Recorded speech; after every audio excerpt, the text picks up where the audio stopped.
धार्मिक ग्रंथों के अनुसार माँ अन्नपूर्णा हैं। उनकी सच्चे मन से पूजा करें, उनके घर में हमेशा धन धान्य की समृद्धि, खाने पीने को अन्न की देवी माना गया है। अतः जो भक्त पूरे मन से माँ अन्नपूर्णा का उपवास रखते के भंडार भरे रहते हैं और घर में कभी भी अन्य धन की कमी नहीं होती। पौराणिक कथाओं के अनुसार काशी नाम के गांव में धनंजय और उसकी पत्नी सुलक्षणा रहती थी। स्वामी, आप कुछ धन का काम क्यों नहीं करते? इस प्रकार कब तक चलेगा? ऐसे तो एक दिन हमें भूखा ही मरना पड़ेगा। वह हर जगह काम के लिए भटका, लेकिन उसे कहीं भी काम नहीं मिला। फिर भी वो उसी दिन विश्वनाथ शंकर जी को प्रसन्न करने के लिए जंगल की ओर चला गया और वहां बैठकर भोलेनाथ की तपस्या करने लगा और हाथ जोड़कर कहने लगा है, देवादार पाठ कुछ आता नहीं है, केवल आपके भरोसे बैठा हूँ। ये कहकर वह 2-3 दिन तक भूखा प्यासा बैठा रहा।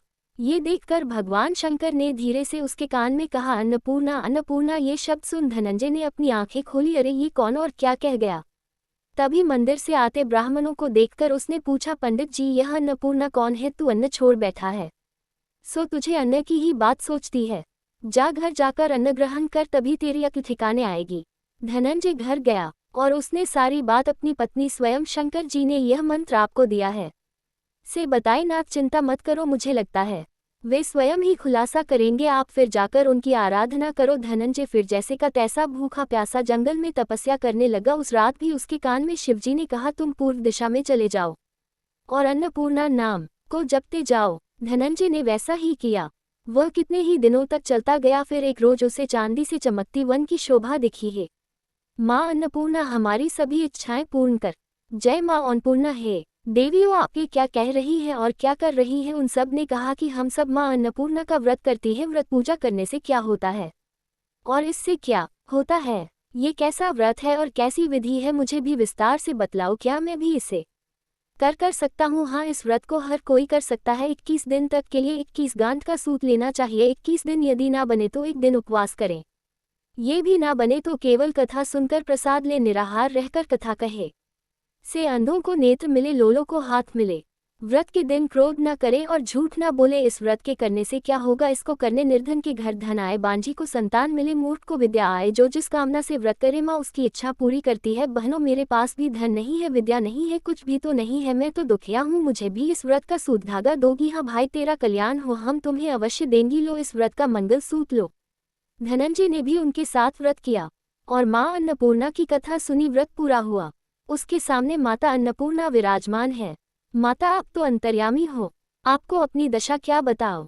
धनंजय, तूने मेरा व्रत किया है, जा, अब संसार तेरा सत्कार करेगा। फिर उसने माँ के नाम का जयकारा लगाकर माँ का वरदान ले धनंजय घर आया। सुलक्षणा से सब बात कही। माता जी की कृपा से उसके घर में संपत्ति उमड़ने लगी। छोटा सा घर बहुत बड़ा हो गया। अनेक सगे संबंधी आकर उसकी बड़ाई करने लगे। माँ अन्नपूर्णा का अच्छा खासा आशीर्वाद तुम्हें मिला है। धनंजय, बिल्कुल ठीक कह रहे हो भैया, लेकिन इतना धन और इतना बड़ा सुंदर घर है, लेकिन संतान नहीं, तो इस कमाई का कौन भोग करेगा? सुलक्षणा से संतान नहीं है, इसलिए ऐसा करो, अब तुम दूसरा विवाह करो। रिश्तेदारों की बात उनके मन पर लग गई और सुलक्षणा ने धनंजय को दूसरा विवाह करने को कहा। अब धनंजय को ना चाहते हुए भी दूसरा विवाह करना पड़ा और सुलक्षणा को सौत का साथ सहना पड़ा। सुलक्षणा अपने पति के पास गई और बोली, हम माँ अन्नपूर्णा के व्रत के प्रभाव से सुखी हुए हैं, इस कारण यह व्रत हमें छोड़ना नहीं चाहिए। यह माता जी का प्रताप है जो हम इतने संपन्न और सुखी हैं। ठीक है, तुम व्रत का अनुष्ठान करो, हम माँ अन्नपूर्णा का अनुष्ठान अवश्य करेंगे। लेकिन धनंजय की दूसरी पत्नी को ये बात अच्छी नहीं लगी। वह धनंजय को अपने साथ ले गई और उसने उसके व्रत का वह सूत तोड़कर आग में फेंक दिया।